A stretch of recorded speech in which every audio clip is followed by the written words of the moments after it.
नमस्कार, आप देख रहे हैं बिस्तक। मैं हूं रजत देवगन। आज जब बाजार की ओपनिंग होने वाली थी तो कुछ खास अच्छे संकेत नहीं थे। अमेरिकन मार्केट्स पिछले सत्र में मुनाफा वसूली देखने को मिली थी और आज एशियाई बाजारों का मूड माहौल ठीक नहीं था। जापानीज मार्केट छुट्टी पे थी, लेकिन एसडेक्स निफ्टी बता रहा था या तो कमजोर खुलेंगे या फिर सपाट खुलेंगे। सपाट खुल गए, ये बेहतर था। 17,540 के लेवल पे खुले, लेकिन उसके बाद अगले आधा घंटा प्रॉफिट बुकिंग देखने को मिली और 17,429 का लेवल छू लिया। जी हां, एक बार तो 101 अंकों की गिरावट देखने को मिली थी निफ्टी पे, लेकिन यहीं से ही लो बना के निफ्टी पलटा और आज के दिन की क्लोजिंग है 17,622। दिन भर एक रेंज में फंसे रहे, लेकिन हाँ, राहत थी, कुछ स्टेबल होने की कोशिश कर रहे हैं। इतने नेगेटिव संकेतों के बीच में यूरोपियन मार्केट्स की भी दोपहर को ओपनिंग कुछ ज्यादा अच्छी नहीं दिखाई दे रही थी। लाल निशान दिखाई दे रहा था। उसके बावजूद आज निफ्टी की क्लोजिंग 91 पॉइंट्स बढ़त के साथ हुई है 17,622 के लेवल पे, आधे फीसदी के गेन्स के साथ क्लोज टू क्लोज। लेकिन निचले सिरों से देखोगे तो रिकवरी ज्यादा बेहतर दिखाई देगी। निफ्टी बैंक 40,904 के लेवल पे बंद हुआ है, 127 अंक बढ़कर, और सेंसेक्स 300 अंकों की बढ़त के साथ हुआ है बंद। अब इस प्राइस एक्शन को निफ्टी के चार्ट्स के जरिए समझिए आप। ये 5 मिनट टाइम फ्रेम का चार्ट है आपकी स्क्रीन पे और 3 वर्टिकल लाइंस, मतलब 3 ट्रेडिंग सेशंस। पिछले 3 ट्रेडिंग सेशंस में आप देख सकते हैं कि हाई लेवल पे प्रॉफिट बुकिंग 2 सेशंस में हुई, गुरुवार के सत्र में और शुक्रवार के सत्र में। 18,100 के लेवल को कॉन्कर नहीं कर पाए थे। उसके बाद जो फिसल पट्टी शुरू हुई, आज के दिन का जो लो लगा वो था 17,429 का, लेकिन ये शुरुआती सत्र में ही झटका था। उसके बाद हिम्मत दिखाई ट्रेडर्स ने और निचले सिरों से कर ली खरीदारी। रेंज में इंडेक्स भले ही फंस गया हो, लेकिन आज काउंटर स्पेसिफिक मूव्स काफी शानदार देखने को मिल रहे थे। तो आज स्टेबल थे मार्केट, निचले सिरों से खरीदारी का एक्शन ज्यादा था, जोर तेजी करने वालों का ज्यादा हो गया। एडवांस डिक्लाइंस निफ्टी के 35 शेयर्स हरे निशान में, 15 शेयर्स लाल निशान में हुए हैं बंद। लेकिन निफ्टी पे जो सबसे तेज हुआ है वो है एमएनएम, और आज स्टॉक में 3.25% के रिटर्न डिलीवर हुए हैं। बजाज फाइनेंस 3% चढ़ता हुआ नजर आया। अदानी पोर्ट्स 2.5% से ज्यादा चढ़ गया।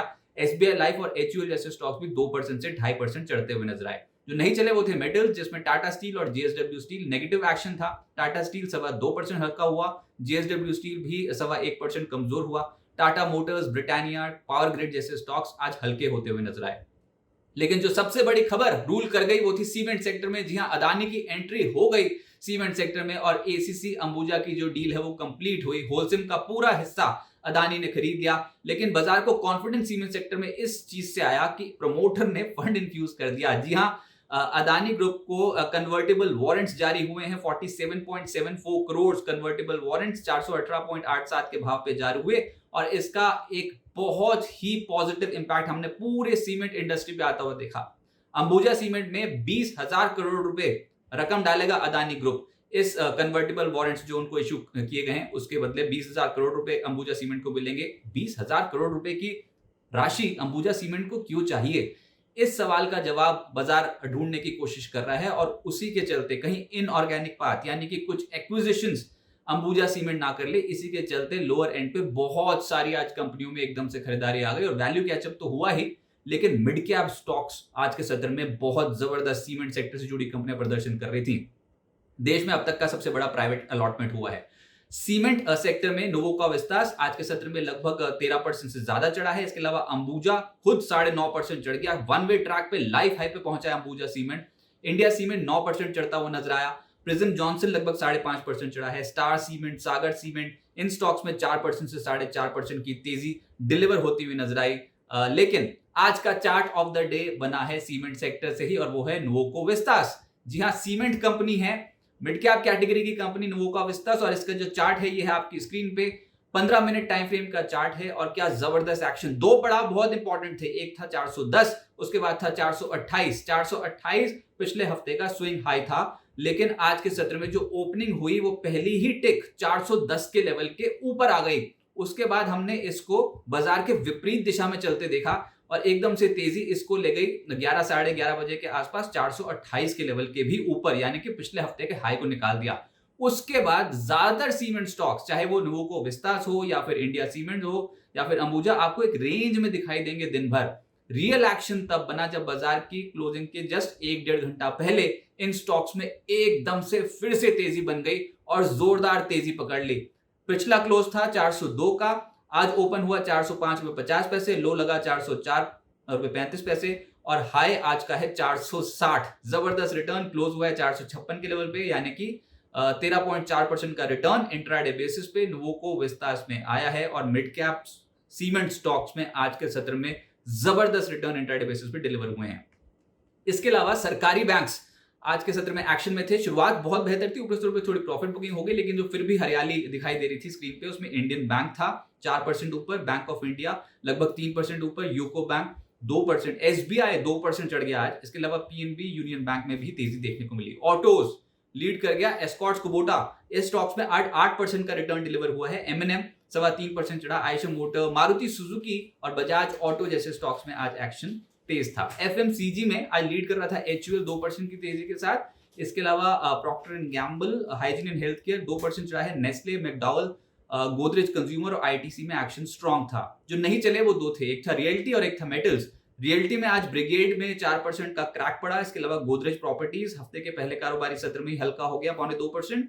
सनटेक, शोभा और ओबरॉय रियल्टी जैसे स्टॉक्स में दबाव देखने को मिला। मेटल्स में नाल्को 0.4% नीचे, वेदांता 3% नीचे, जेएसएल 2.5% नीचे, टाटा स्टील 2% नीचे, स्टील अथॉरिटी, हिंजिंग, इन स्टॉक्स पे आज दबाव देखने को मिला है। लेकिन एक्शन है मिड कैप स्टॉक्स में। फोकस बाजार का इस बाजार में मिड कैप स्टॉक्स पे ज्यादा दिखाई दे रहा है और त्रिवेणी इंजीनियरिंग ये आज रडार पर आ गया ट्रेडर्स के, 19% की चढ़ाई चढ़ गया।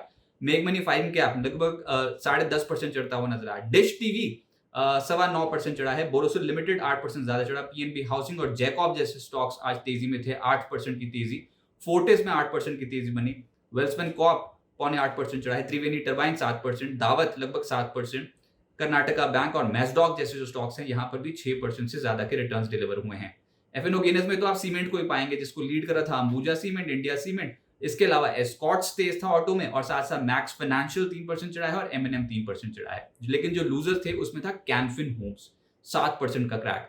डेल्टा कॉप 4.5% टूट गया। एलआईसी हाउसिंग 4% नीचे। नाल्को, इंडस्टार्स 3%, 3.5% कमजोर होते हुए नजर आ रहा। वेदांता भी 3% कमजोर हुआ है। एफएनओ का के लूजर्स की टॉप सूची में शामिल था।